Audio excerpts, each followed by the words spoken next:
Hello friends, welcome to online GK study. आज है 25 मई और 25 मई से जितने भी महत्वपूर्ण प्रश्न बन सकते हैं वो सारे हम इस वीडियो में कवर करेंगे और इन प्रश्नों से रिलेटेड एक्स्ट्रा फैक्ट्स भी जानेंगे जो कि आपके आने वाले एग्ज़ाम के लिए हेल्पफुल हो सकते हैं। तो शुरू करने से पहले हम कल के प्रश्नों को रिवाइज़ कर लेते हैं।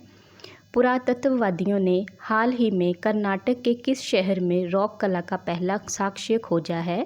Bengaluru. R21 matrix M vaccine किस बीमारी की रोकथाम के लिए विकसित की गई है? मलेरिया।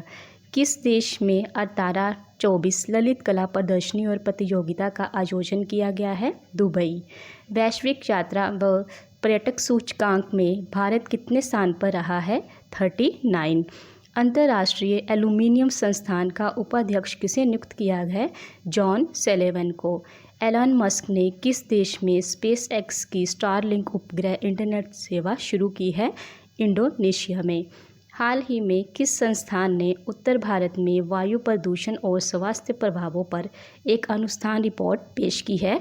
IIT जोधपुर ने। हाल ही में किन यूरोपीय देशों ने फिलीपींस को देश का दर्जा दिया है? नॉर्वे, आयरलैंड और स्पेन ने। BARC इंडिया किसे मापन विज्ञान और विश्लेषिकी के नए प्रमुख के रूप में नियुक्त किया है? Doctor Vikramjit Chaudhary. Emilia Romagna grand prix किसने जीता है? तो ये जीता है मैक्स वेटरस्टेपन्स ने। तो ये थे रिवाइज क्वेश्चन। तो आज हम 25 मई के क्वेश्चंस देख लेते हैं। प्रश्न नंबर 1, हाल ही में जनरल टो लाम को किस देश का नया राष्ट्रपति चुना गया है? तो ये चुना गया है ऑप्शन नंबर 1 वियतनाम के देश के जनरल टो लाम को 22 मई 2024 को नेशनल असेंबली द्वारा वियतनाम का राष्ट्रपति चुना गया है। वह वान थुआन की जगह लेंगे जिन्होंने भ्रष्टाचार के खिलाफ कार्रवाई के दौरान इस्तीफा दे दिया था। बात करें वियतनाम की तो राजधानी है हनोई, मुद्रा है वियतनामी डोंग और प्रधानमंत्री है फाम मिन चिन। तो आपको ये याद रखना है। अगला प्रश्न है, हाल ही में किस राज्य सरकार ने महिलाओं के लिए 33% सरकारी अनुबंध नौकरियां आरक्षित की है? तो ये की है कर्नाटक सरकार ने। कर्नाटक सरकार ने स्थायी पदों के लिए मौजूदा कोटा नीति के अनुरूप आउटसोर्स सरकारी सेवाओं और पदों में महिलाओं के लिए 33% आरक्षण अनिवार्य किया है।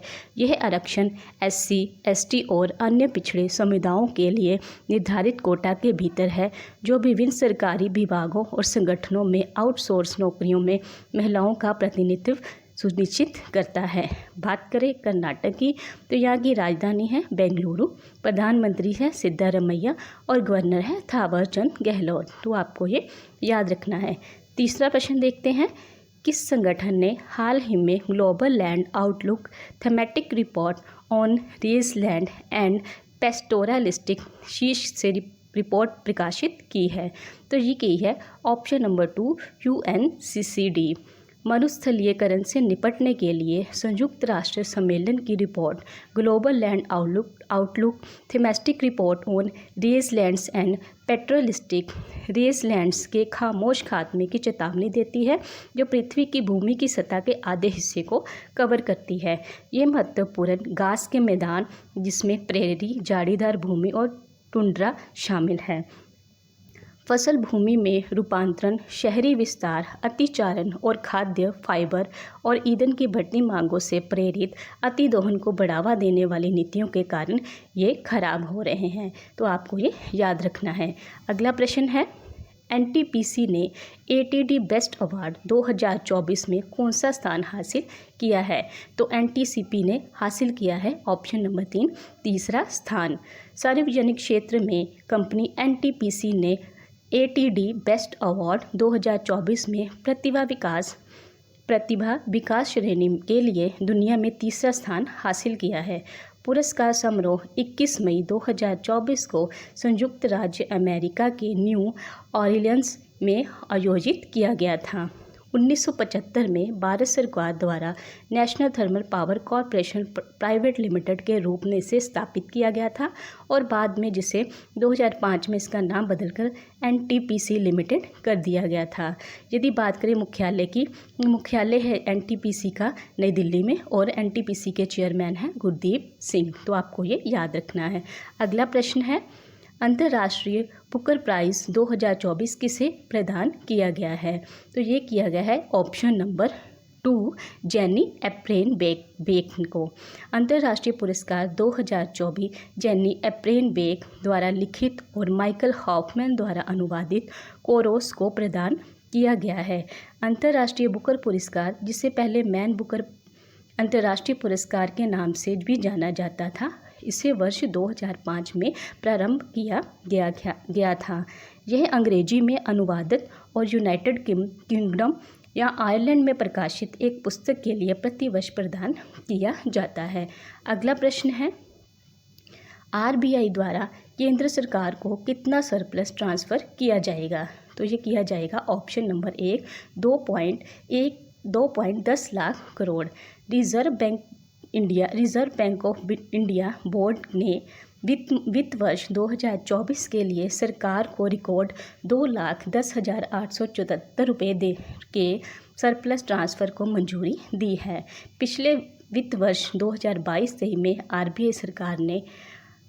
RBI ने सरकार को 87,416 करोड़ रुपये का सरप्लस ट्रांसफ़र किया था, यानी ये पिछले साल की तुलना में 1.23 लाख करोड़ रुपए ज़्यादा है।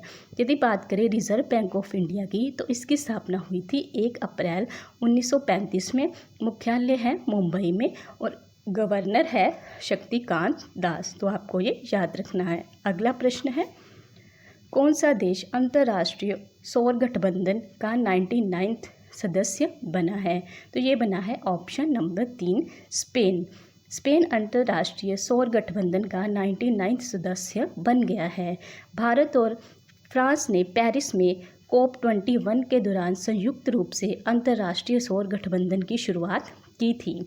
सौर गठबंधन का मकसद पेरिस जलवायु समझौते के क्रियान्वयन में योगदान देना है। यदि बात करें अंतर्राष्ट्रीय सौर गठबंधन की, तो इसकी स्थापना हुई थी 30 नवंबर 2015 को। मुख्यालय है गुरुग्राम में और इसके जो करंट प्रेसिडेंट हैं वो हैं RK सिंह। तो आपको ये याद रखना है। अगला प्रश्न है, इंडिया फर्स्ट लाइफ इंश्योरेंस के MD और SCO के रूप में किसे नियुक्त किया गया है? तो ये किया गया है ऑप्शन नंबर 1 ऋषभ गांधी को। इंडिया लाइफ इंश्योरेंस के बोर्ड के वर्तमान उप मुख्य कार्यकारी अधिकारी ऋषभ गांधी को प्रबंधन निदेशक और मुख्य कार्यकारी अधिकारी के पद पर नियुक्त किया गया है। ये RM विशाखा का स्थान लेंगे। तो आपको ये याद रखना है। अगला प्रश्न है, हाल ही में माउंट एवरेस्ट को फतेह करने वाली सबसे उम्रदराज भारतीय महिला कौन बनी है? तो ये बनी है ज्योति राणे। हाल ही में पर्वतारोही ज्योति राणे माउंट एवरेस्ट को फतेह करने वाली सबसे उम्रदराज भारतीय महिला बन गई है। 55 वर्षीय राणे मध्य प्रदेश की रहने वाली है। इससे पहले साल 19 मई 2018 को माउंट एवरेस्ट पर चढ़ने वाली भारत की सबसे उम्रदराज महिला 53 वर्षीय संगीता बहल थी। राणे का दुनिया की सबसे ऊंची चोटी पर चढ़ने का ये दूसरा प्रयास था। तो आपको ये याद रखना है। अगला प्रश्न है, UNGA ने किस दिन को अंतर्राष्ट्रीय मरखोर दिवस के रूप में घोषित किया है? तो ये किया है ऑप्शन नंबर 4 24 मई को। संयुक्त राष्ट्र महासभा ने 24 मई को अंतर्राष्ट्रीय मरखोर दिवस के रूप में घोषित किया है। इस प्रस्ताव का उद्देश्य मध्य और दक्षिणी एशिया में पहाड़ी क्षेत्रों में पाए जाने वाली इस महत्वपूर्ण प्रजातियों के संरक्षण के बारे में जागरूकता बढ़ाना है। मरखोर, जिसे पेंच सींग वाली बकरी के रूप में भी जाना जाता है, ये पाकिस्तान का राष्ट्रीय पशु है। तो ये थे 25 मई के इम्पॉर्टेंट क्वेश्चंस जो कि आपके आने वाले एग्ज़ाम के लिए हेल्पफुल हो सकते हैं। तो मिलते हैं कल के वीडियो में। धन्यवाद।